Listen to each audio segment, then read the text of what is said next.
வாங்க எனக்கு எலுமிச்சை ஊறுகாய் எப்படி செய்யலான்னு பார்க்கலாம். இதுக்கு வெந்தயத்தையும் கடுகு கட்டி பெருங்காயம் எல்லாத்தையும் பொன்னிறமாக வறுத்துக்கோங்க. அடுத்து நல்லெண்ணெய் ஊற்றிக்கோங்க. நல்லெண்ணெய் ஊற்றுறது தான் பெஸ்ட். இதுக்கு நல்லெண்ணெய் ஊற்றிட்டு கடுகு உளுந்த பருப்பு கருவேப்பிலை போட்டு நல்லா தாளிச்சிக்கோங்க. நானே இதான் இப்போ தான் ஃபஸ்ட் டைம் செய்கிறேன். நல்லா தான் வந்துருந்துச்சு. நீங்களும் ட்ரை பண்ணி பாருங்கள்.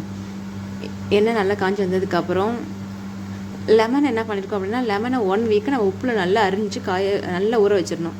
1 வீக்கோ ஒரு 10 டேஸோ. அப்பப்போ வெயிலில் மட்டும் லைட்டாக வாட்டி எடுத்துக்கோங்க.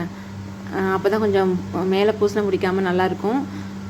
நல்லா எடுத்து வச்சுக்கிட்டு இப்போ அது என்ன பண்ணுறீங்கன்னா, நல்லா ஊறினதுக்கு அப்புறம் தான் அந்த ஊறுகாவே செய்ய ஆரம்பிக்கணும். அதுக்கு முன்னாடி செஞ்சிடாதீங்க. நல்லா டேஸ்ட் நல்லா இருக்காது. நல்லா ஊறி வந்ததுக்கப்புறம் அதை நான் என்ன பண்ணிவிட்டேன், இப்போ எண்ணெயில் போட்டு நல்லா வதக்கிக்கிட்டேன்.